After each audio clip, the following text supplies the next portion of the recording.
बड़ी खबर इस वक्त आ रही है। गृह मंत्री अमित शाह एक उच्च स्तरीय बैठक करने वाले हैं और फोरेंसिक्स की रिपोर्ट भी आ रही है। जांच जिस तेजी से आगे बढ़ रही है उस पर भी कई सारे अपडेट्स हैं। ये सब आपको बताएंगे गृह मंत्री अमित शाह, जिन्होंने बीते दिन न सिर्फ इस मौके पर पहुंचकर जायजा लिया बल्कि एलएनजेपी हॉस्पिटल में भी जाकर घायलों से मिले। वो एक उच्च स्तरीय बैठक तमाम अधिकारियों के साथ ले रहे हैं, जिसके जरिए ये समझने की कोशिश होगी कि किन परिस्थितियों में, क्योंकि अगर कड़ियां जुड़ रही हैं, जो भारी बरामदगी कल एक्सप्लोसिव्स की गई थी और वहां से कड़ियां इस घटना की जुड़ती हैं जो लाल किले के मेट्रो स्टेशन से आप देख रहे हैं इस वक्त। एक बार फिर से यहाँ की तस्वीर आपको दिखाना चाहते हैं, क्योंकि आज सुबह की तस्वीर जब आप देखेंगे तो यहाँ पर पुलिस की भारी मौजूदगी है। ये पूरा इलाका को कॉर्डन ऑफ किया गया है जहाँ पर ये धमाका हुआ था। इसी के साथ साथ यहाँ पर ब्रीफिंग की जा रही है आज सुबह की, किसको कहाँ पर क्या ड्यूटी करनी है, कहाँ पर किसकी पोजीशनिंग होगी, कैसे पूरे इलाके को सिक्योर करना है। दूसरा, एक बार फिर से हमारे दर्शक जो 8 बजे के बुलेटिन में हमारे साथ, 9 बजे के बुलेटिन में आज हमारे साथ जुड़ रहे हैं लाल किले से, उनको हम दिखाना चाहते हैं। सबसे पहले तो उनको ये बता दें कि ये सुभाष नगर जो रेड लाइट है वो है सुभाष चंद्र रेड लाइट। अब ये वाला हिस्सा दिखाइए। सबसे पहले लाल किला, सामने में लाल किला है और लाल किले के ठीक सामने ये जो आप देख रहे हैं ये वाला आ जाता है। वहां पर है पुलिस चौकी, उस कोने में है पुलिस चौकी, लाल किले के सामने वाली पुलिस चौकी। फिर आ जाइए आप ये बीच वाली सड़क पे, जिस सड़क पे आप इस वक्त पुलिस और भारी मौजूदगी देख रहे हैं सेंट्रल फोर्सेस की। अब आ जाइए इस हिस्से में, इधर आइए। वहां पर ये धमाका हुआ है, जहां पर ये धमाका हुआ है और आपको दिख रहा है उस इलाके को पूरा कॉर्डन ऑफ कर दिया गया है। फिर जैसे ही आप इस रोड को क्रॉस करते हैं, यहाँ पर आइए, ये है श्री दिगंबर जैन लाल मंदिर जी, और यहाँ से यहाँ पर भी फोरेंसिक्स की टीम गई थी। यानी यहाँ तक भी कुछ ऐसे जो हिस्से हैं गाड़ियों के, जो परखच्चे उड़े हैं, जो धमाका हुआ है उसमें जो कुछ हिस्से हैं वो वहाँ पर भी गए थे। अच्छा, उसके बाद से इसी मंदिर के ठीक पीछे आप सोचिए कि गौरी शंकर मंदिर है, फिर गुरुद्वारा है, बहुत ही सेंसिटिव। और शाम के पहर में तो 7 बजे के आसपास आप अंदाज़ा लगा ही सकते हैं कि 6:55 पर अगर ये धमाके हुए हैं तो किस तरह की परिस्थिति रही होगी। अब एक और बड़ी खबर आपको बता रहे हैं, जिस पर हम, एक तो गृह मंत्री अमित शाह इस वक्त बैठक ले रहे हैं, लेकिन अब मुख्य आरोपी जिसे इस केस में बताया जा रहा है मोहम्मद उमर, पुलवामा का रहने वाला, पेशे से डॉक्टर बताया जा रहा है। सबसे पहले तो I-20 कार को जब ट्रेस किया जाता है, सीसीटीवी कैमरे के जरिए ट्रेस किया जाता है, तो सबसे पहला जो जानकारी आती है वो ये कि हरियाणा के नंबर की गाड़ी है। फिर गाड़ी को जब ट्रैक किया जाता है तो सबसे पहला ओरिजिनल ओनर इस गाड़ी का है सलमान, और सलमान के बाद से ये गाड़ी अनेकों बार आगे बिकी है। मोहम्मद उमर ने भी इसे खरीदा और वही फाइनल, मतलब आखिर में जब ये धमाका हुआ इस गाड़ी का, तो उस गाड़ी का मालिक, यानी ये गाड़ी रजिस्टर्ड है मोहम्मद उमर के नाम से, जो पुलवामा से है, पेशे से डॉक्टर है। तारीख, कई सारे तार जुड़ रहे हैं। जल्दी से चलते हैं, हिमांशु मिश्रा हमारे सहयोगी इसी खबर पर हमारे साथ जुड़ गए हैं। हिमांशु, कार सबसे बड़ा और कार का नंबर प्लेट, क्योंकि सीसीटीवी पे ये कार पूरा ट्रैक हुआ है, ये सबसे बड़ा सोर्स बना पूरी जानकारी इकट्ठा करने का, और इसी गाड़ी के जरिए मालिक भी और वही अब मुख्य आरोपी भी बनता हुआ दिखाई दे रहा है इसमें मोहम्मद उमर। हिमांशु, बिल्कुल, पिछले 5 दिनों से तलाश भी थी इसकी अंजना। पुलिस 5 दिनों से 5 दिन पहले ही पुलिस को इसके बारे में पता लगा था और जम्मू कश्मीर पुलिस हरियाणा पहुंच भी गई थी। फरीदाबाद में मौजूद थी। मुजम्मिल और अदील, ये दोनों पुलिस की गिरफ्त में थे और इन्हीं दोनों के साथ ये तीनों डॉक्टर थे, एक साथ थे। और उसके बाद जब पुलिस ने मुजम्मिल के घर से जो 2 उसके रेंटेड एकोमोडेशन थे वहां से जब इतनी बड़ी रिकवरी की, तो उसके बाद से लगातार रेड्स अलग अलग इलाकों में की गई। मैं खुद वहां पर मौजूद था जहां पर ये रेड्स की जा रही थी और लगातार पुलिस की टीम अलग अलग दिशा में काम कर रही थी। और उमर को लगा कि शायद अब वो पकड़ा जाएगा, और उसके बाद वो दोपहर के वक्त में जो बदरपुर बॉर्डर का हिस्सा, उधर से वो दिल्ली में एंट्री करता है। और उसके बाद उस वक्त उसके साथ कुछ लोग थे। अब सवाल ये उठता है कि जब ये धमाका हुआ तो उस वक्त गाड़ी में कौन कौन है, ये डीएनए रिपोर्ट आएगी तो साफ हो जाएगा। अब पुलिस पूरा ट्रेस कर रही है, जो तमाम सीसीटीवी फुटेज हैं उनको ट्रेस किया जा रहा है, ताकि कहीं ये चीजें दिखें कि गाड़ी में कुल कितने लोग थे और उनकी पहचान हो सके। और जब धमाका हुआ तो उस वक्त गाड़ी में कितने लोग मौजूद थे। एक और बड़ी अब खबर अगर आ रही है, जब मांशु आपको रोक रहे हैं, बड़ी खबर आ रही है क्योंकि इस इसी इसी कार के जो ये मालिक है मोहम्मद उमर, जो अभी मुख्य आरोपी बताया जा रहा है, आखिर इसके पीछे कौन कौन था ये समझने की कोशिश में पुलवामा में शुरू हो गई है कार्रवाई। पुलवामा में 12 मोबाइल जब्त किए गए हैं। पुलवामा में इस शख्स मोहम्मद उमर के 2 भाइयों को अरेस्ट किया गया है, हिरासत में लिया गया है। तो आप अंदाजा लगा सकते हैं कि उमर के 2 भाई हिरासत में लिए गए हैं। यानी अब पुलवामा में जाकर जो पूरा एक्शन है वो लिया जा रहा है। हम आपको बता दें देश भर में हाई अलर्ट है, लेकिन जहां जहां से इन लोगों के तार जुड़ रहे हैं, क्योंकि दोनों ही पुलवामा के बताए जा रहे हैं और मोहम्मद उमर अगर मुख्य आरोपी अभी तक दिखाई दे रहा है, मुख्य आरोपी बताया जा रहा है, तो इसी मोहम्मद उमर के घर को ट्रैक किया जा रहा है। आपको ये भी बता दें कि जो बीते दिन भी एक्सप्लोसिव्स बरामद किए गए थे, उसमें जिन लोगों को तलाशा जा रहा था, मोहम्मद उमर का भी उसमें नाम था। और मोहम्मद उमर जो है वो पुलवामा का रहने वाला है। वहीं पर उसके 2 भाई हैं जिनको हिरासत में लिया गया है। 12 मोबाइल्स की बरामदगी वहां से हुई है। तो ये तमाम तार जुड़ते हुए दिखाई दे रहे हैं हिमांशु। जी बिल्कुल। और अभी देखिए कि मंदिर के अंदर से जो फॉरेंसिक टीम जा रही वो किस तरीके के, देखिए गाड़ी के पुर्जे वो लेकर के और अलग अलग तरीके के एग्जिबिट्स लेके फॉरेंसिक टीम जा रही है। जाहिर तौर पर जितनी जल्दी फॉरेंसिक टीम यहां पर अंजना रिपोर्ट देगी पुलिस को, उससे काफी चीजें पुलिस की जो इन्वेस्टिगेटिव एजेंट जो अलग अलग टीमें जो जांच कर रही हैं पूरे मामले की, उनको काफी मदद मिलेगी कि जो धमाका हुआ उनमें किन किन एक्सप्लोसिव का और किस तरीके से उसका इस्तेमाल किया गया था। तो ये सारी चीजें बेहद महत्वपूर्ण। और अब आप देखिए कि इतना बड़ा गाड़ी का एक हिस्सा उड़ के कहां तक आया था इतना। और अगर हम दूसरी तरफ बात करें फरीदाबाद की, तो वहां पर लगातार पूरी रात रेड जारी थी। पूरी रात जम्मू कश्मीर की टीम, इसके अलावा जो एसआईटी है हरियाणा की और दिल्ली पुलिस स्पेशल सेल की टीम, ये लगातार रेड करती रही थी। 10 से ज्यादा लोगों को अलग अलग जगहों में पूछताछ किया गया। उस पूरे रूट को डिटेन किया, ट्रैक किया गया जिस रास्ते से गाड़ी अंदर आई थी। कई जगहों के सीसीटीवी फुटेज निकाले गए। 200 पुलिसकर्मी सिर्फ सीसीटीवी जो फुटेज है उसको स्कैन करने में लगाए गए हैं, 200 के करीब। अब आप अंदाजा लगाइए कि पूरी रात में पुलिस की कोशिश थी कि जो पूरा रूट है वो इस्टेब्लिश किया जाए।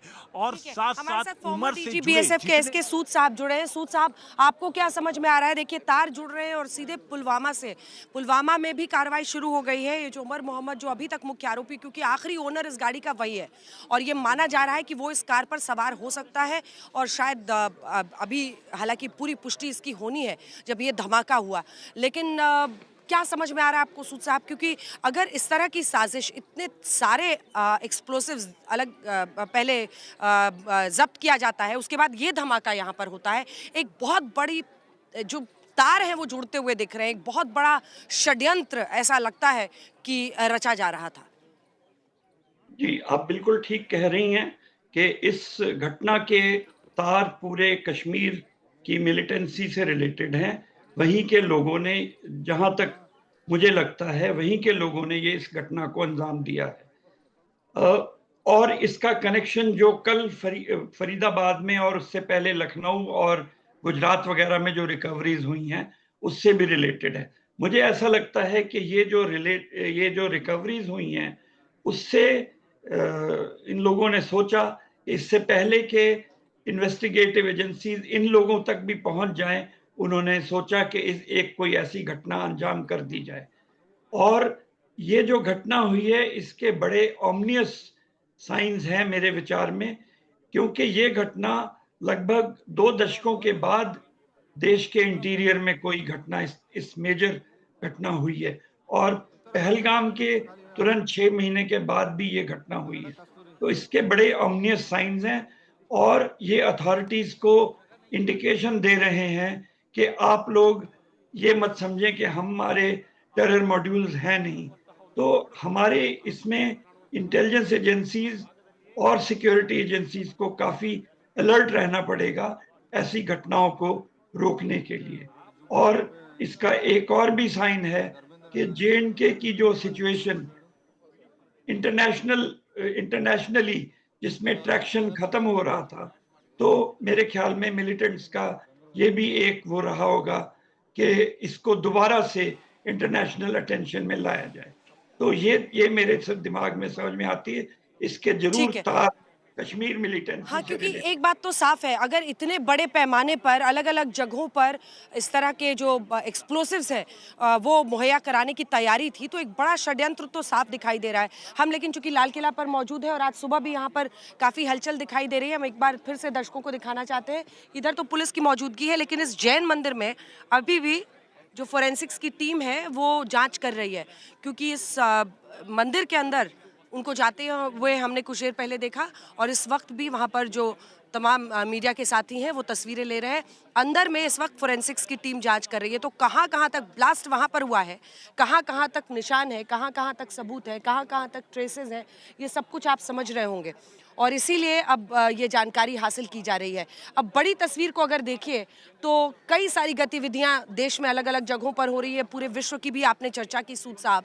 एक बार फिर से चलते हैं, हमारे साथ हिमांशु हमारे सहयोगी भी जुड़े हुए हैं, सुमित भी हमारे साथ है। सुमित, एक बहुत बड़ा षड्यंत्र यहाँ पर और उसके तार जुड़ते हुए दिखाई दे रहे हैं। पुलवामा तक तार जुड़ ही गए हैं, पुलवामा से भी बरामदगियां और इसी के साथ साथ हिरासत में लिया जा रहा है। कंवलजीत संधू हमारे साथ इस वक्त जुड़ गई है, मुझे बताया जा रहा है। कंवलजीत, आपके पास क्या अपडेट है इस पूरी जानकारी को लेकर, जो क्योंकि अब ये मोहम्मद उमर जो है वो अभी तक मुख्य आरोपी दिख रहा है, लेकिन एक बहुत बड़ा षड्यंत्र, जिस तरह का एक्सप्लोसिव बरामद हुआ, जो एक्सप्लोसिव यहाँ पर फटा है, अभी जानकारी पूरी आनी है कि क्या था, लेकिन पुलवामा में भी एक्शन, मोहम्मद उमर के 2 भाइयों को अरेस्ट किया गया है और वहाँ से भी मोबाइल फोन्स की बरामदगी ली गई है। क्या जानकारी है आपके पास?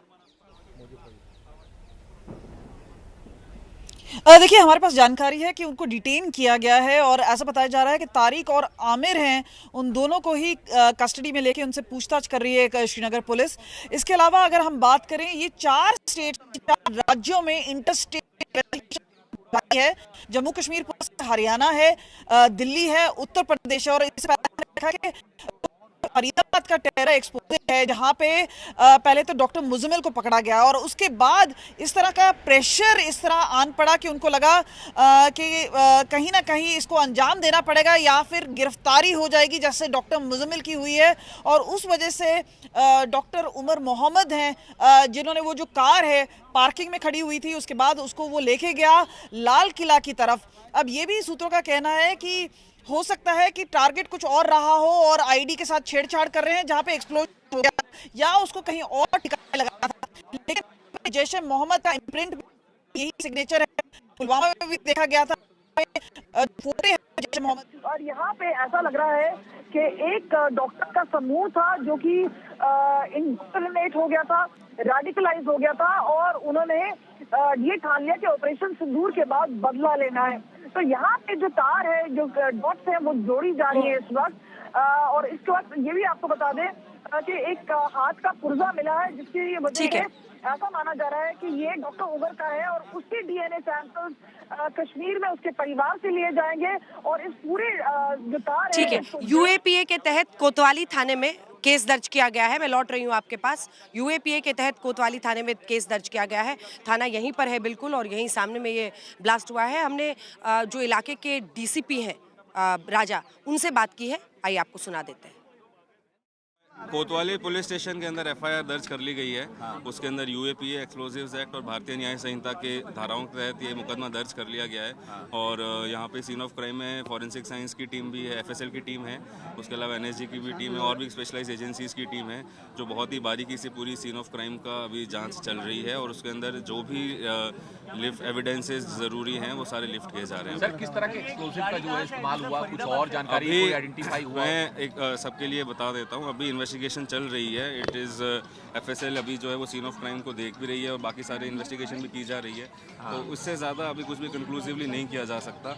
जब भी हमारे पास कुछ भी फैक्ट्स आएंगे जो एस्टैब्लिश होंगे, तब उसकी जानकारी यथा समय पे दी गाड़ी के ड्राइवर को आइडेंटिफाई किया गया है, उसकी अभी सब कुछ चल रहा है। अभी it is all on going. कौन कौन सी एजेंसी इसमें पूरे मामले में जांच में लगी है? बहुत सारी। तो आप सुन रहे थे, इस वक्त जो डीसीपी हैं वो जानकारी दे रहे थे। हमने अलग से भी उनसे बातचीत की थी एक्सक्लूसिव। वो ये बता रहे हैं कि अभी शुरुआती दौर में हमने यूएपीए के तहत केस को दर्ज किया गया है और इसी के साथ उन्होंने बताया कि जो भारतीय न्याय संहिता है उसके आधार पर हम कर रहे हैं। शुरुआती ही तौर पर यहाँ पर ये ब्लास्ट हुआ, गाड़ी का नंबर, जो जानकारी है 3 लोग सवार थे या नहीं इस पर स्थिति अभी उन्होंने साफ नहीं की, लेकिन एक्सप्लोसिव हुआ है, धमाका हुआ है, क्या एक्सप्लोसिव था ये सब कुछ जांच के बाद ही पता चलेगा। एक बार फिर से लिए चलते हैं आपको सूद साहब के पास। सूद साहब, किस तरह की जानकारी, क्योंकि अगर हम एक बड़े षड्यंत्र को समझने की कोशिश करें, पूरे विश्व में एक परिदृश्य को समझने की कोशिश करें, पाकिस्तान की जो हरकतें बीते दिनों की है उसको देखें, बड़ी तस्वीर में आपको क्या समझ में आ रहा है इस घटना को देखकर? देखिए, मैंने पहले भी कहा, बड़ी तस्वीर ये है कि पहली चीज तो कश्मीर का इशू जो इंटरनेशनली ट्रैक्शन उसमें बहुत कम हो रही थी उसको दोबारा रिवाइव करना है। दूसरी चीज ये कि इंटीरियर में सीमावर्ती राज्यों में तो ब्लास्ट होते रहे हैं, परंतु इंटीरियर में ये ऐसा ब्लास्ट पहली बार लगभग 2 दशकों के बाद हुआ है। 2009 के बाद, बॉम्बे ब्लास्ट के बाद पहली बार हुआ है। तो इसका एम ये है कि एक तो जनता में दहशत फैला देना और दूसरा इसको ये सरकार को ये बता देना कि हम अभी भी एक्टिव हैं, आप ये ना समझें कि हम लोग खत्म हो गए हैं। इसलिए मेरा ये सोचना है कि हमें हमारे इंटेलिजेंस और सिक्योरिटी जो एस्टेब्लिशमेंट्स हैं उनको काफी अलर्ट रहना पड़ेगा और पहलगाम के 6 महीने के अंदर अंदर इतनी बड़ी घटना फिर हो जाती है। रिकवरीज हो रही हैं, ये बहुत अच्छी बात है और उसके लिए जो भी पुलिस एजेंसीज और सिक्योरिटी एजेंसीज है उन्होंने बड़ा अच्छा काम किया, परंतु इतना सामान जैसे लगभग कह रहे 3600 लीटर अमोनियम नाइट्रेट रिकवर हुआ या इस गाड़ी में जो भी ब्लास्ट रिकवर हुआ होगा, वो सब चीजें कहां से रही हैं, कैसे प्रोक्योर हो रही हैं, इन सब चीजों के ऊपर इंट्रोस्पेक्ट करने की जरूरत है। ये लैप्सेस जो बार बार होते हैं, पहलगाम, पुलवामा, ये इन पे रोक लगाने की बहुत बड़ी आवश्यकता है। और दूसरी चीज आप देखें, दिल्ली में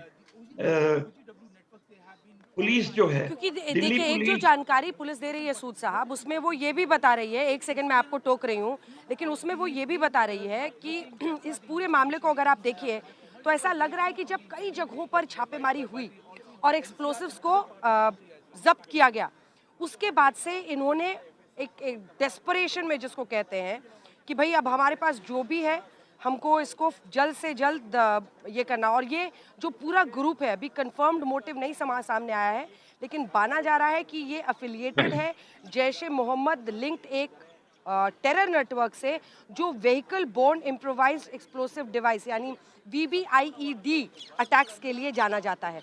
और ये साफ इशारा कर रहा है कि आखिर किस तरह से, मतलब फिर आखिरकार इनके पास जितना भी एक्सप्लोसिव था उसके साथ गाड़ी में आते हैं, 2-3 घंटे इंतजार करते हैं, क्योंकि उनको ऐसे वक्त पर यहाँ धमाका करना था जब थोड़ा अंधेरा हो जाए, जब भीड़ थोड़ी हो जाए, और उसके बाद यहाँ पर आकर ये धमाका कर दिया जाता है। आप भी इसको इसी तरह से देख रहे हैं? मैं बिल्कुल सहमत हूँ कि जो रिकवरीज हुई हैं उससे ये लोगों ने सोचा कि बाकी और रिकवरीज भी ना हो जाए, उससे पहले हम ये कार्रवाई कर लें, जिससे है कि अटेंशन हमारी तरफ आ जाए। क्योंकि जो जिस हिसाब से सिक्योरिटी एजेंसीज बढ़ रही थी, मुझे लगता है 1-2 दिन में अगर इन तक पहुंच जाती हो, परंतु क्वेश्चन यही रह जाता है कि पहले कैसे इतना सामान आ गया। और ये मैं बिल्कुल सहमत हूं कि ये व्हीकल बोर्न आईडीज हैं और सुसाइड अटैक्स हैं। ठीक है, मैं लौट रही हूँ एक बार। गृह मंत्रालय में इस वक्त बैठक शुरू हो गई है और जितेंद्र बहादुर हमारे साथ, हमारे सहयोगी जुड़ रहे हैं। जितेंद्र, बैठक शुरू हो गई है, कौन कौन शामिल हो रहा है इस बैठक में गृह मंत्री अमित शाह के साथ? और देखिए अंजना, बैठक जो है वो 11 बजे शुरुआत होगी। केंद्रीय गृह मंत्री अमित शाह की अध्यक्षता में ये बैठक की जा रही है और सबसे बड़ी बात यह है कि इसमें दिल्ली पुलिस कमिश्नर के साथ साथ NIA की DG, NSG की DG और इसके साथ ही IB चीफ को इस बैठक में बुलाया गया है। और जो जम्मू कश्मीर के डीजीपी हैं वो वीडियो कॉन्फ्रेंसिंग के जरिए सीधे जम्मू कश्मीर से जुड़ेंगे। तो जिस तरीके का हमने देखा है कि कल रात से लगातार कोऑर्डिनेटेड वे में सभी एजेंसियां जो हैं वो रेड फोर्ट का जो चौराहा है वहां पर मौजूद थी, जहां पर गाड़ी में ब्लास्ट हुआ है। और वहां से जो इनपुट्स निकल करके आ रहे हैं उससे ये साबित हो रहा है, एमएचए सूत्र ये बताते हैं कि जो फरीदाबाद मॉड्यूल है और इसके साथ साथ जो यहाँ का रेड फोर्ट के सामने जो मॉड्यूल है जिसने गाड़ी पर व्हीकल बॉन्ड आईडी का जो है इस्तेमाल किया है, वो दोनों मॉड्यूल एक जैसे हो सकते हैं। इन तमाम चीज़ों को लेकर के बड़े स्तर पर इस वक्त छानबीन की जा रही है। एनएसजी ने जो वहां से डेटा कलेक्ट किया है, जो नेशनल बम डेटा सेंटर एनएसजी का है, वो टीम वहां पर गई थी और उसके बाद ये कहा जा रहा है कि उसकी इनिशियल रिपोर्ट जो आएगी वो केंद्रीय गृह मंत्रालय को आज दिया जाएगा बैठक के दौरान, और ये बताया जाएगा कि किस तरीके के विस्फोटक का इस्तेमाल इस दौरान किया गया। तो 11 बजे ये बैठक शुरू होगी, केंद्रीय गृह मंत्री की अध्यक्षता में बैठक आपके पास की जा रही है। Vehicle born improvised explosive device, जो माना जा रहा है कि ये एक फरीदाबाद से जो ये गाड़ी आई है उसमें इसी का इस्तेमाल किया गया है और यही तरीका अपनाया गया है। इससे पहले कि मैं आपको दिखाऊं, यहाँ पर हमने मौके पर पहुंचकर जो डीसीपी हैं नॉर्थ डिस्ट्रिक्ट के, उनसे बातचीत की थी। आइए आपको सुना देते हैं गृह मंत्री अमित शाह ने कैसे बीते दिन कहा था कि अभी सीधे तौर पर इसको टेरर से जोड़ने का जब सवाल उनसे पूछा गया, उन्होंने यही कहा कि हर एंगल से हम इसकी जांच करेंगे। हम सभी एंगल्स को ओपन रखकर सभी दृष्टि से जांच कर रहे हैं। घटना किस कारण से हुई ये अभी कहना बहुत मुश्किल है। जब तक विस्फोट के स्पॉट पर से जो स्पेसिमेंस मिलेंगे, इसका जब तक एफएसएल का एनालिसिस, एनएसजी का एनालिसिस नहीं होता, इसके बारे में कुछ भी कहना दिक्कत है। मगर हम किसी भी एंगल को बंद नहीं मानते हैं। सभी एंगल का हम दृढ़ता के साथ आगे जांच करें। हम मौके पर यहाँ से लगातार जानकारी आपको दे ही रहे हैं और तस्वीरें दिखाते हैं एक बार फिर से इस पूरे इलाके की। और ये तस्वीरें दिखाते हुए, क्योंकि यहाँ पर अभी जैन मंदिर हो या पूरा इलाका हो, अभी भी फोरेंसिक्स की टीम लगी हुई है। बीते दिन से सब कुछ इकट्ठा करने की कोशिश है, क्योंकि कोई भी सबूत यहाँ से छूट ना जाए। भारी भरकम, मतलब बहुत ही ट्रैफिक वाला इलाका है। एक बार ये ट्रैफिक यहाँ खोला जाएगा, उसके बाद से तो कुछ भी यहाँ पर हासिल करना या कोई भी ट्रेसेस खोज पाना नामुमकिन के बराबर हो जाएगा। क्योंकि आप भी कल्पना कर सकते हैं, ये पूरा चांदनी चौक का एरिया है, ये लाल किला है, बहुत हैवी ट्रैफिक वाला इलाका है, भारी भीड़ रहती है, पेडेस्ट्रियंस बहुत रहते हैं। तो एक बार ये जगह खोली जाएगी ट्रैफिक के लिए, उससे पहले जितना भी सबूत इकट्ठा करना है वो फोरेंसिक्स की टीम लगी हुई है। हमने मौके पर पहुंचकर डीसीपी राजा से यहाँ बात की है, जो नॉर्थ डिस्ट्रिक्ट के डीसीपी हैं। आइए उन्होंने क्या कहा, सुनाते हैं। डीसीपी राजा बंदी जी हमारे साथ है। सबसे पहले तो क्या जानकारी आप घटना के बारे में हमारे दर्शकों को देखेंगे? अभी तो इन्वेस्टिगेशन चल रही है। It is too early to comment conclusively upon anything. As of now मैं यही शेयर कर सकता हूँ आपके साथ कि यूएपीए एक्सप्लोजिव्स एक्ट और भारतीय न्याय संहिता की धाराओं के अंतर्गत कोतवाली थाने में एक एफआईआर दर्ज कर ली गई है और उसकी जांच में हम सब लोग जुटे हुए हैं। उसमें दिल्ली पुलिस की टीम है, फॉरेंसिक साइंस, एफएसएल की टीम है, जो पूरे सीन ऑफ क्राइम को वो लोग एग्जामिन कर रहे हैं और उसका ग्रिड सर्च कर रहे हैं। और उसके अंदर एनएसजी की भी टीम है और हमारी दिल्ली पुलिस की भी टीम्स हैं। और जो भी एविडेंसेस हम लोगों को इन्वेस्टिगेशन में हेल्पफुल होंगे, हम सब उसको लिफ्ट करने के अंदर अभी लगे हुए हैं। हमारा प्राइमरी एम अभी वही है। तो एफआईआर में जो आपने एक्सप्लोसिव्स को लेकर लिखा है, क्या लिखा है उसमें? आप उसकी इंटेंसिटी को लेकर या कुछ भी जो डिटेल्स आपने डाले? हाँ नहीं मैम, उसके अंदर सिर्फ ये रहता है कि हाँ एक्सप्लोजिव्स, एक धमाका हुआ है। अभी क्या एक्सप्लोजिव्स था और क्या सारी चीज़ें थी वो तो अभी हम लोग नहीं बता पाएंगे। वो तो एफएसएल ट्रेसेस लिफ्ट कर रही है और उन्हीं की जांच के अंदर ही पुष्टि हो पाएगी कि क्या है एग्जैक्टली। 3 लोग थे गाड़ी में? अभी मैम अभी it is still on going and it's evolving situation. अभी हम लोग कुछ भी कमेंट नहीं कर पाएंगे। और गाड़ी के ओनरशिप को लेकर कोई जानकारी जो आप दें कि सलमान उसका ओरिजिनल ओनर बनाया जा रहा है, मल्टीप्लिसिटी ऑफ ओनरशिप है, कई लोगों ने खरीदा बेचा, तारिक, उमर मोहम्मद, बहुत सारे, वो क्या है? मैम अभी जैसा कि मैंने आपको बताया, चल रहा है, बहुत सारी बातें हैं। तो एक कोहेरेंट स्टोरी, एक कोहेरेंट पूरा इसमें सीक्वेंस ऑफ इवेंट्स क्या है, वो सारा बनाने में अभी टाइम लगेगा। अभी कुछ भी कहना बहुत प्रीमेच्योर होगा। लास्ट क्वेश्चन, ये फोरेंसिक्स के जरिए सारी जांच वगैरह कर ली आपने? मैम अभी फॉरेंसिक की टीम्स लगी हुई हैं, मॉर्निंग से they have started doing search of the scene of crime, और अभी उनका चल रहा, अभी कंप्लीट नहीं हुआ है, और वो अपना पूरा करके जो एविडेंसेस लिफ्ट करेंगे उसके बेसिस पे वो अपनी कंक्लूसिव रिपोर्ट देंगे, उसी के बेसिस पे आगे कुछ कहा। Thank you so much. तो आपने डीसीपी की बात सुनी। अब आइए आपको सीधा लिए चलते हैं हमारे साथ, हमारे दो सहयोगी इस वक्त जुड़ रहे हैं। हिमांशु मिश्रा हमारे साथ जुड़ गए हैं लाल किले से ही, मेरे साथ ही यहीं पर मौजूद है जितेंद्र बहादुर सिंह हमारे साथ दिल्ली से लाइव हैं, जो गृह मंत्री की इस बैठक पर नजर बनाए हुए हैं। बताया जा रहा है लगभग 11 बजे के आसपास ये उच्च स्तरीय बैठक होगी, जिसमें दिल्ली पुलिस के कमिश्नर के साथ साथ NIA, NSG सभी के चीफ शामिल हो सकते हैं। हमारे साथ विक्रम सिंह साहब पूर्व DGP जुड़ गए हैं उत्तर प्रदेश के, और SK सूद साहब पूर्व DG BSF के हमारे साथ जुड़ गए हैं। विक्रम साहब, आप पहली बार जुड़ रहे हैं हमारे साथ आज तक पर, आपको प्रमा फसाए क्या दिख रहा है इस पूरे केस में? क्योंकि अब जो थ्योरी सामने आ रही है वो व्हीकल इम्प्रोवाइज जो एक्सप्लोसिव डिवाइस है उसकी थ्योरी आ रही है सामने, और ये उमर मोहम्मद जो है पेशे से डॉक्टर बताया जा रहा है, पुलवामा का रहने वाला, जो आखिरी ओनर था इस गाड़ी का, जो अब मुख्य आरोपी बनकर दिख रहा है। और ये माना जा रहा है कि हताशा में जब कई जगहों पर एक्सप्लोसिव्स को पकड़ा गया तो उसके बाद से अधकचरे प्लान के साथ आया और यहाँ पर उन्होंने ये धमाका कर दिया, ये ब्लास्ट कर दिया। आपको क्या समझ में आ रहा है जब आप तमाम जानकारियां हासिल कर रहे हैं अलग अलग जगहों से? विक्रम। नमस्कार अंजना जी, नमस्कार सूद साहब।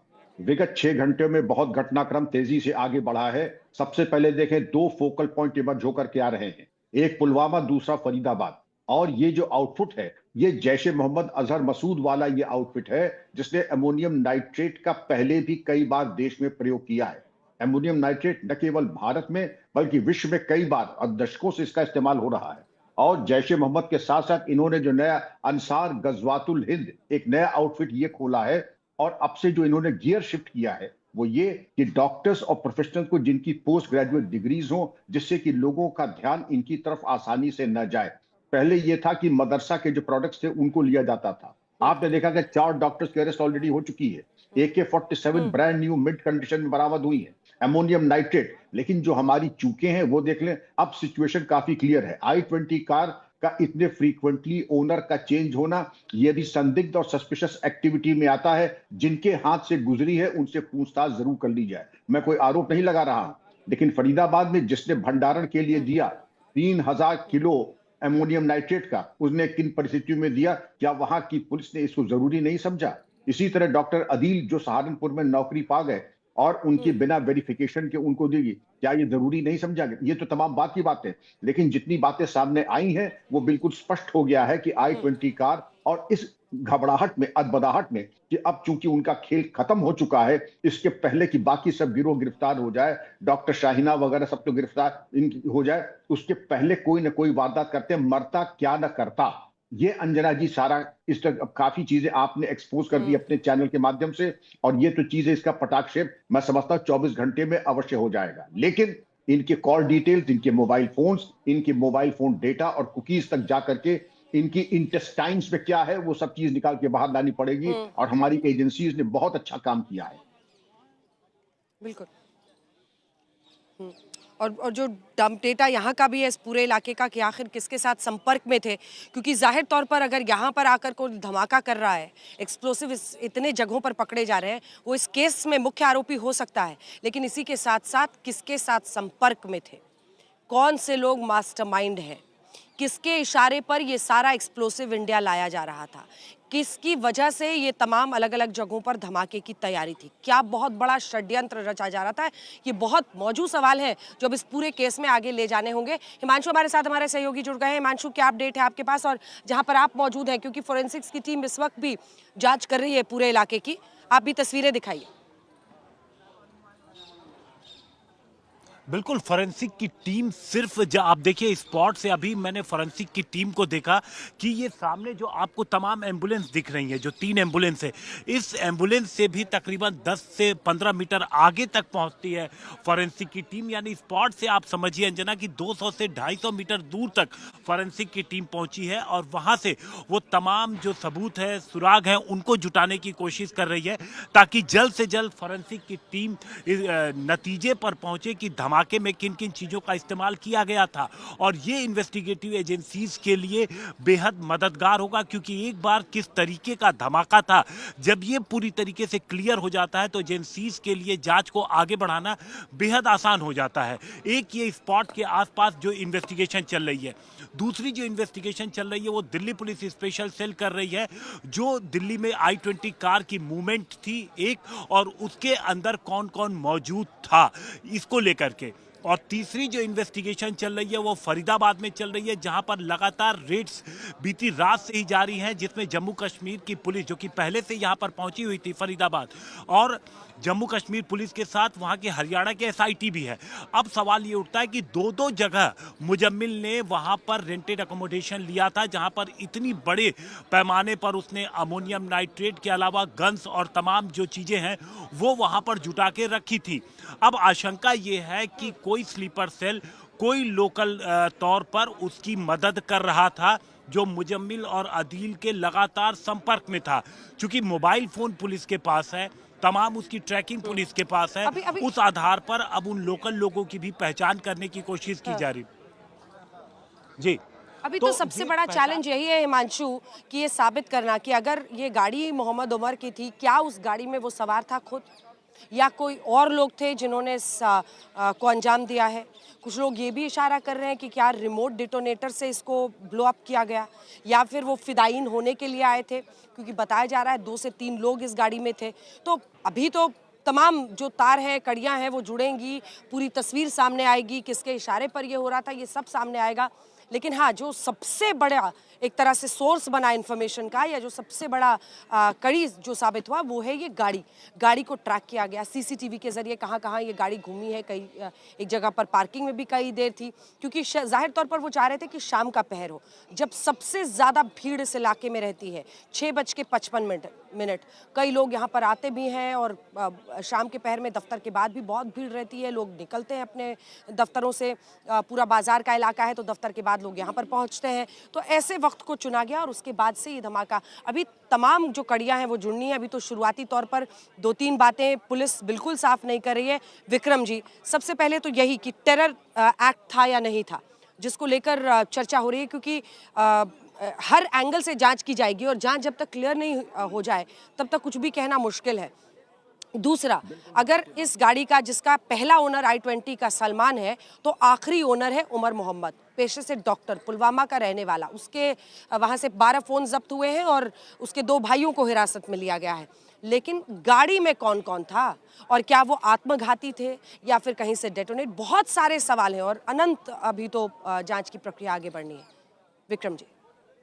अंजना जी, आपने बिल्कुल सही जो एक रोड मैप तैयार किया है इन्वेस्टिगेशन, लाइन ऑफ इन्वेस्टिगेशन का, और लाइन ऑफ इन्वेस्टिगेशन की जो संभावनाएं होती हैं वर्तमान समय में, अभी भी जो माननीय गृह मंत्री जी ने कहा है वही परिमार्जित और संतुलित बात कहेंगे कि जब तक कि अकाट्य साक्ष्य न मिल जाए, आरोप प्रत्यारोप नहीं, केवल विवेचना करनी चाहिए। लेकिन हम संभावना की तरफ करें, अगर पहली लाइन ऑफ इन्वेस्टिगेशन जो सबसे विश्वसनीय होगी कि ये आतंकवादी हमला है और इसमें अमोनियम नाइट्रेट का इस्तेमाल हुआ है, डॉक्टर मोहम्मद उमर और इनकी माताजी और इनके पूरी फैमिली की जो इतिहास है और कॉम्प्लिसिटी, उसकी इन्वेस्टिगेशन होनी चाहिए। 12 मोबाइल फोन, ये भी अपने में बहुत ही संदिग्ध है, और इनके डेटा को पूरी तरह से खंगालना चाहिए। और AK-47 कहां से आई, कहां से गई। अब 2 बातें हैं, ब्लास्ट इत्तेफाकन एक्सीडेंटल हुआ या डेलिबरेट हुआ था, यहां तक तो बात समझ में आती है। लेकिन जो फिदाइन हमला होता है वो जनरली लोन वुल्फ की तरीके से होता है। सामूहिक रूप से फिदाइन हुए भी हैं, लेकिन वो 1% हुए हैं, अपवाद स्वरूप हुए हैं। सामान्यतः जो फिदाइन हमला होता है लोन वुल्फ होता है अंजना जी, और मुझसे बेहतर आप जानती हैं। लेकिन इसकी संभावना और उसका कयास, अब जो डीएनए से निकलेगा कि वहां 1 मृतक थे या 3 मृतक थे, ये डीएनए की जांच के बाद प्रकाश में आएगा। और जो डिटोनेशन हुआ है उसमें IED किस प्रकार का इस्तेमाल हुआ था, अभी तक की जो जानकारी थी उसमें आपकी AK-47 मिंट कंडीशन में, जो कारतूस थे बहुत ही नए और ताजे बताए जाते हैं। इसी तरह से मुझे ये कम से कम उम्मीद है, जब इतना state of the art equipment दिया है, व्हाइट कॉलर टेरर मॉड्यूल तैयार किया, व्हाइट कॉलर टेरर मॉड्यूल पहली बार भारत में प्रकाश में आया है, तो उसमें मुझे पूरी उम्मीद है कि IED या तो एक्सीडेंटल होगा। जी, एक बार जल्दी से मैं अर्पिता के पास जाना चाह रही हूँ सर, असल में क्योंकि घायलों को लेकर भी लोगों के मन में इस वक्त सवाल है। अर्पिता, क्या अपडेट है हॉस्पिटल से घायलों के इलाज पर? अंजना, जो आंकड़ा 20 था वो अब 24 भी बताया जा रहा है कि 24 लोग घायल हैं, बाकियों का इलाज चल रहा है। खबरें ये भी हैं कि थोड़ी देर में दिल्ली की मुख्यमंत्री रेखा गुप्ता यहाँ पर आएंगी और घायलों को वो खुद मिलेंगी।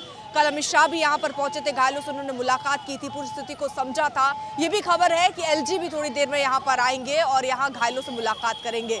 तो ये एक बड़ा मुद्दा है और इस पर गहन जांच की बात तो कही जा रही है। उसके अलावा अब खास बात यहाँ पर अंजना ये है कि जिस गाड़ी का जिक्र आप बार बार कर रही थी, उसमें एक शख्स जिसका नाम सलमान बताया जा रहा है, उसके नाम पर रजिस्टर्ड थी ये गाड़ी, जो कि उसने तौसिफ को बेची थी और उसी पर यह आरोप था जो गिरफ्तार हुआ। और उसके बाद तीसरा आरोपी जो उमर है, जिसकी फोटो बताई जा रही है कि ये जो संदिग्ध मास्क में आपको नजर आ रहा है, सूत्र ये बता रहे हैं कि ये उमर है। लेकिन एक बात यहाँ मैं फिर से स्पष्ट कर दूं कि आधिकारिक तौर पर अभी ये जानकारी नहीं है, ये सारे सूत्रों के हवाले से खबर आ रही है। आधिकारिक जानकारी पूरी जांच और तफ्तीश के बाद ही सामने आ पाएगी कि आखिरकार वो शख्स उमर ही था। अगर उमर था तो उसकी प्लानिंग क्या थी, लौटेंगे आपके पास।